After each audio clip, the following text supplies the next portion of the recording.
Hello, how are you?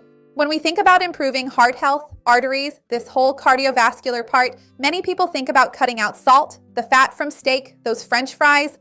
Of course, that can help, but nowadays science has been bringing us more information about what we can change, which are usually things that go unnoticed in our daily lives. Eating habits, lifestyle habits that can have a very big negative impact on our heart health and that many people do every day without even realizing it. This video here is very interesting and can really help your heart health. Stick around until the end because you won't want to miss this. Before we start, I want to ask you if you have any heart problems, high cholesterol, high triglycerides, high blood pressure. Have you ever had a heart attack or a stroke? Have you ever had any cardiovascular issues? Write it for me down here in the comments. I'd love to see your comment. Go ahead and leave your like on the video. That's super important to me. This shows YouTube that you support the channel, that you trust my content, and if you know someone who has a heart problem or wants to prevent one, share this video. Let's expand this chain of kindness together. So, I'm going to tell you what the worst enemies to our heart health are. I've picked out two really strong enemies here, and the second one is honestly a daily problem in many people's lives. People think they're helping their heart, but in reality, they might actually be harming it. Let's start by talking about diet, because I think it's extremely important to emphasize how crucial this is for the health of the heart, the arteries, and the cardiovascular system as a whole, specifically the issue of lack of variety and inadequate nutritional quality. When we think about this, we realize there are several nutrients we should be consuming to improve our heart health, and some we definitely need to avoid because they harm the cardiovascular system. When we think about these nutrients, we realize that many people have a repetitive, monotonous diet, not consuming a variety of different food groups, or sometimes they might eat very well one day and then go back to a very monotonous, barely varied, and highly processed diet in their daily lives. So when we think about heart health, the arteries, and everything else, there are some key nutrients that really help with this maintenance. The first of these is definitely potassium, which we can get from avocados, potatoes, coconut water, bananas, and even dark chocolate. And potassium is a very interesting mineral for cardiovascular health because it acts directly on the sodium-potassium pump. And we know that the more potassium we consume, the more we are able to excrete excess sodium and excess fluid through urine. So it helps to control blood pressure indirectly, which is very important. It's also extremely important to talk about magnesium, which acts directly by blocking calcium channels, helping to relax vascular muscles. And magnesium is also closely related to seeds, pumpkin seeds, seeds in general, dark chocolate once again, and whole grains. It's also extremely important for us to talk about calcium, which plays a very important role in muscle relaxation. And when we think about muscle relaxation, we definitely think about the cardiac muscle, which is a muscle. Sometimes we forget about that, so a good intake of calcium is super important for cardiovascular health as well. Remember that good sources of calcium are not just dairy products, which, yes, are good sources, but sardines, for example, are an excellent non-dairy source of calcium, as are dark green leafy vegetables. Still talking about vitamins and minerals, there are several that are linked to arterial stiffness when we don't consume them properly. First, there's vitamin C and polyphenols, which protect nitric oxide.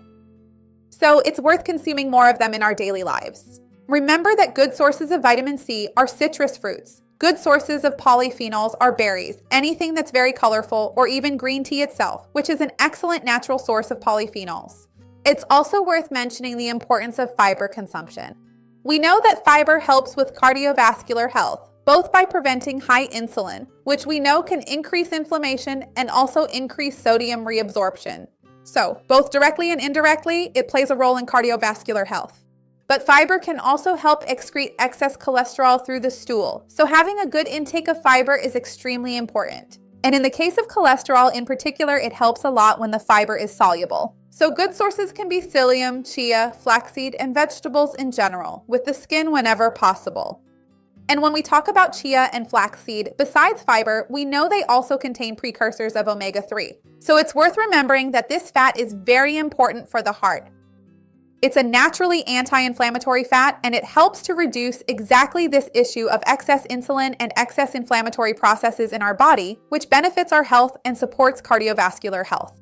In addition to chia and flaxseed, which are plant-based sources, excellent sources of omega-3 are fatty deep-sea fish, such as sardines and tuna, even when canned, especially in water and salt in this case, but also salmon and other more premium fish. Another group of foods that we should try to consume daily if we want to protect heart health are foods rich in natural nitrites and nitrates, such as beetroot, arugula, and spinach, because we know that nitrites and natural nitrates help form nitric oxide, which helps increase vasodilation. So, in a natural way, they help relax blood vessels and lower blood pressure, which obviously greatly facilitates cardiovascular health. What often happens is that people who don't have a good variety or good nutritional quality end up not consuming these foods because they eat a lot of pre-prepared, ultra-processed, and frozen products. And then there are those people who, more or less on a daily basis, eat things like frozen lasagna, nuggets, breaded foods, and processed meats. And we know that these foods tend to be very high in sodium, sugar, may have a high glycemic index, and a high caloric concentration. In addition, we know that they have very high palatability and flavor enhancers, which make us want to eat more of them than we would of a natural food. So it's really important to try to reduce the consumption of ultra-processed foods and increase the intake of natural, healthy, and fresh foods to strengthen heart health. Speaking of the second risk, the second problem that is becoming increasingly common, it's the concept we call active sedentarism. Many people think that by doing 30 minutes of exercise daily, for example, I took a 30-minute walk, I went to the gym and did 30 or even 40 minutes of physical exercise. That's enough. I don't have to worry about it anymore. And there are people who really don't do practically any more exercise at all. And I'm not talking about physical exercise, I'm talking about physical activity. These are people who spend the rest of the day sitting, working, driving, on the computer, using their cell phone, watching television. So for a long time, people had the idea that if you just did that 30 or 40 minutes of exercise a day, that would be enough to protect your heart health. But recent research has already shown that it's not quite like that, because there was even a very interesting population study that followed more than 100,000 people and found that individuals who spend many hours sitting have a significant increase in cardiovascular risk. This doesn't mean that targeted exercise, those 30 or 40 minutes, isn't important for the health of your heart, arteries, and the cardiovascular system. That's not it at all. It's just that we can't rely only on that and stay inactive for the rest of the day, because exercising for such a short time won't completely eliminate the negative metabolic effects of many hours of immobility. This constant inactivity can increase the metabolic risk of high blood glucose, high insulin, more circulating triglycerides, and it promotes the process of atherosclerosis, where some fat plaques begin to deposit on the walls of the arteries, forming these plaques that we know can impair endothelial function, the function of the blood vessels, and can increase the risk of obstruction in the arteries, heart attack, stroke, and other very serious cardiovascular problems. So our blood needs to flow well in our body, it needs to circulate properly. And if we stay still for too long, too sedentary, we harm this process. So the ideal is not necessarily to do more targeted exercises throughout the day, but rather to keep yourself active during the day. So the ideal is to take small movement breaks every 45 or 60 minutes. Nowadays, people who use those watches, smartwatches, and so on already have a feature that notifies you when you've been sitting still for too long so you can move. You don't necessarily have to do physical exercise directly. It can be as simple as walking around your living room or just doing some calf raises.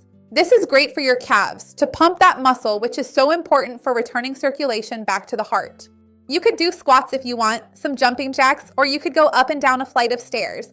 But really, if you walk around your house for 15 minutes, in case you have more difficulty with mobility or getting out of the house, doing any kind of exercise, even just 45 or 60 minutes broken up into shorter sessions throughout the day can give you these, let's say, movement pills that help protect your cardiovascular system over the course of the day. So it's very important to remember that there are many things in our daily lives that we think we're doing for the good of our heart, but they're not actually helping that much. For example, staying inactive for long periods, even after having done targeted physical activity. Sometimes people say, but I cut out fried foods, I cut the fat off the steak, I stopped eating French fries, but when you look at their diet, it's basically rice, grilled chicken, a lettuce leaf with a piece of tomato. It's not necessarily a bad diet, but it's a diet that's not very varied, monotonous, and lacking in the nutrients they need. So the most important thing is to really avoid ultra-processed foods, increase your intake of those foods I mentioned that benefit heart and artery health, and try to stay consistently active throughout the day to always be stimulating your heart. I have an entire playlist here on the channel about heart and artery health with tips for blood pressure, tips for the heart, for cholesterol issues, with lots of great advice. I'll leave these playlists down below in the description. Let me know down below if you are aware of these problems, if you're going to start changing this in your daily life today. I'd love to see your comment. go ahead and leave a like on the video because that really helps me out here on the channel. And share this video with anyone who might need it. Let's look out for each other. It could truly make a difference or even save a life. See you next time. Bye.